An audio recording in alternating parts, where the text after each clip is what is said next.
Continuamos en la conversación sobre el manejo de los cerros orientales aquí en la capital de Bogotá. Y yo quiero preguntarle a Diana acerca de los conflictos que durante los últimos años hemos visto en la prensa,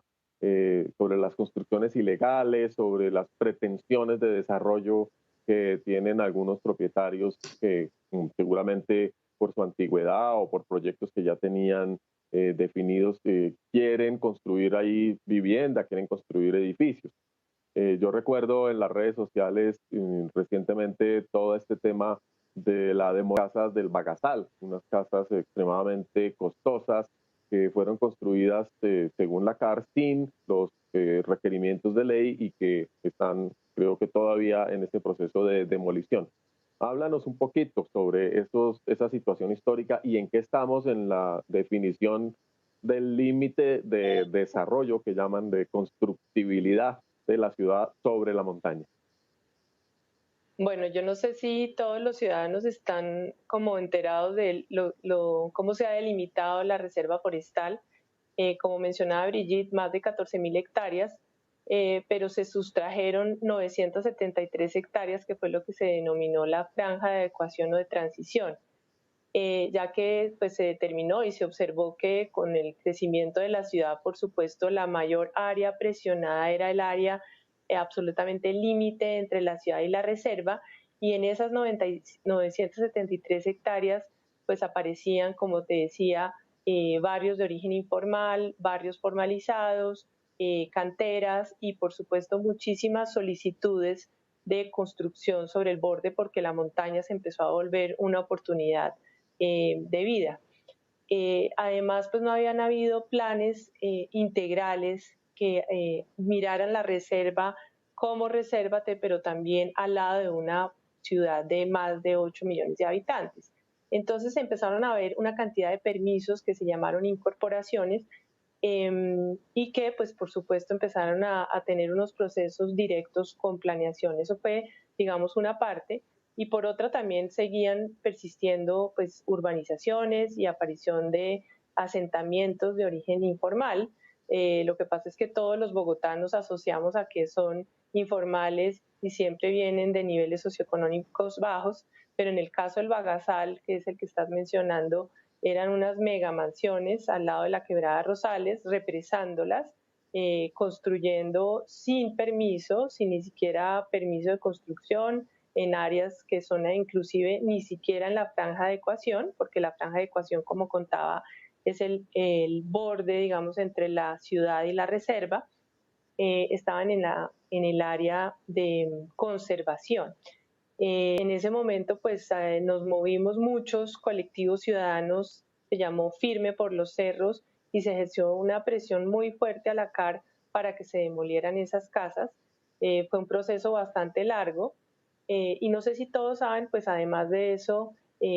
ha habido pues todo un proceso en que los cerros han estado en un limbo jurídico, estuvieron en un limbo jurídico como 8 años porque hay una acción popular, y eso generó como un congelamiento de las acciones en favor de los cerros. Estuvimos en un periodo como de inacción o digamos de un actuar muy lento por parte de las instituciones, y ahí fue cuando empezaron a aparecer todas esas organizaciones cívicas, entre las cuales estamos nosotros, y empezamos pues a presionar desde distintos puntos de vista. Una parte, para que no aparecieran estas construcciones y más de personas adineradas pues que debían dar ejemplo, distinto digamos al caso de pobladores que por temas de que vienen del campo pues o engañados por tierreros ocupan esos lugares.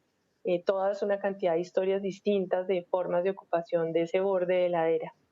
Entonces, digamos que pues hoy en día es un reto y una oportunidad enorme por parte de la actual administración, porque están formulando el plan de ordenamiento territorial,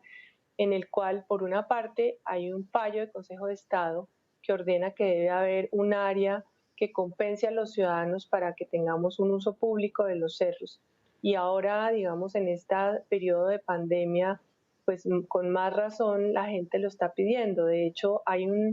pues una enorme presión de caminantes que se están ya subiendo a los cerros a pesar de que muchos de los caminos están cerrados,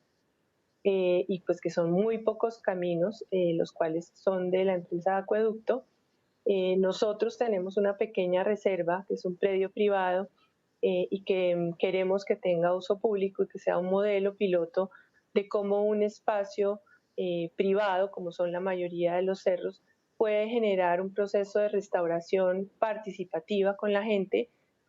pero por supuesto creando vecindad. Hoy en día la gente se está subiendo, están habiendo robos, muchos suben armados, se oyen disparos.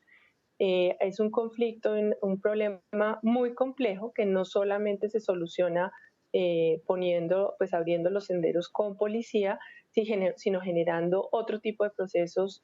en los cuales se articulan, por ejemplo, se le den oportunidades a los jóvenes que en este momento están sin trabajo. Eso no justifica, digamos, que roben, por supuesto, pero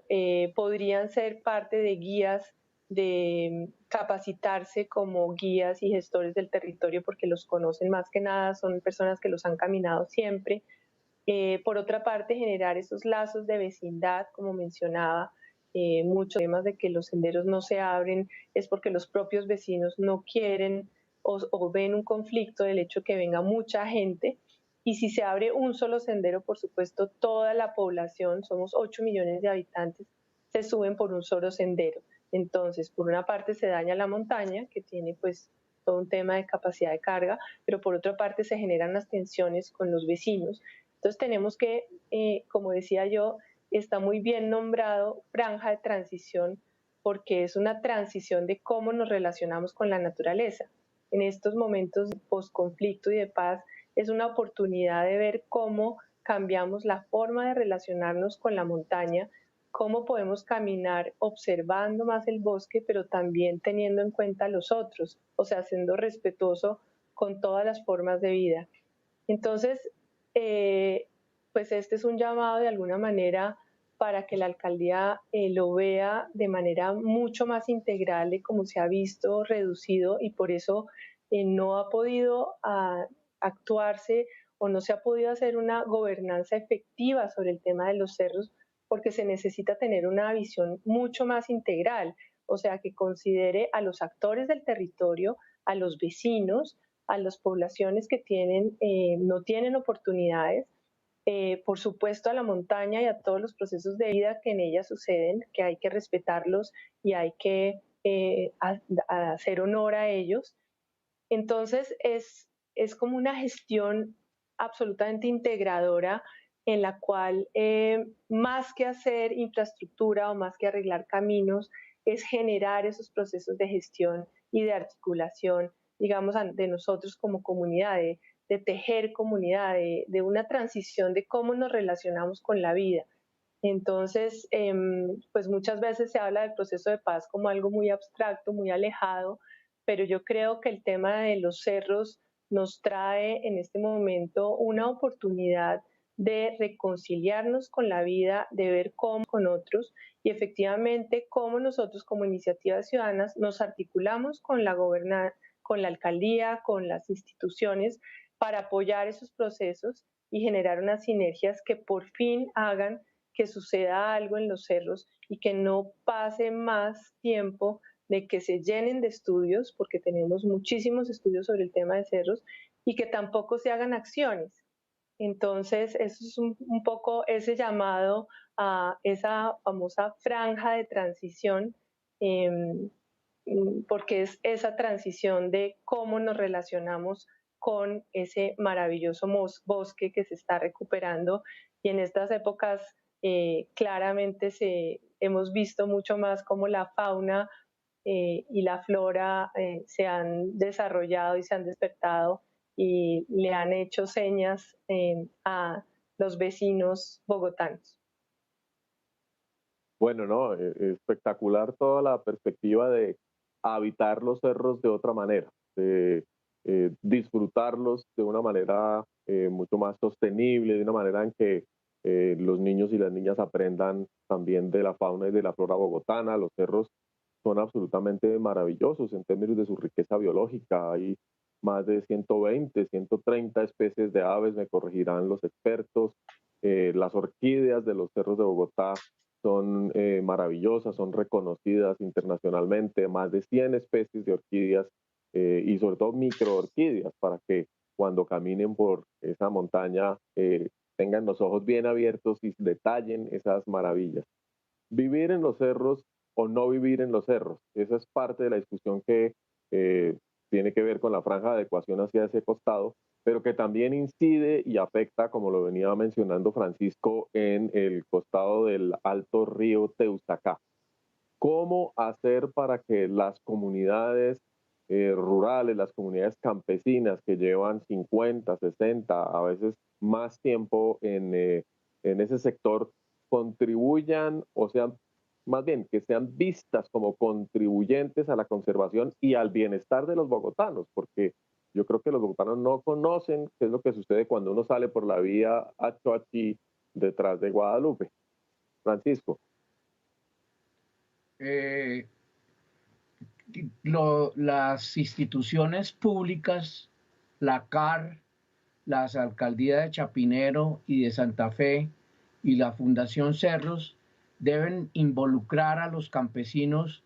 al, a la dinámica de la sostenibilidad, ¿sí? ¿Y hay algún Lo que plan no ha hecho, específico para ello? ¿cómo? ¿Hay algún plan específico para ello? ¿Hay propuestas consolidadas? Claro, claro, hay propuestas de la gente, de los campesinos, y la situación de los campesinos de las 10.000 hectáreas es muy diferente a la franja que da sobre Bogotá, que tiene otra problemática muy diferente. Y los campesinos están involucrados en la conservación y quieren conservar. Las comunidades rurales de Bogotá que están tan cercanas replican la conflictividad del manejo rural de todo Colombia. No hay que irse al Guaviare, no hay que irse al Catatumbo, no hay que irse tan lejos para entender que aún esas relaciones de lo urbano y lo rural no están fluyendo de la mejor manera. En la pandemia hemos tenido que depender de la producción campesina para alimentarnos y aún así nuestro conocimiento de cómo se produce esa comida no es el más abundante. Vamos a tener un programa especial sobre agroecología en las áreas de acá. Cuando volvamos, vamos a hablar un poquito más sobre el futuro de la reserva de los cerros orientales y de la gente que la cuida y la vive.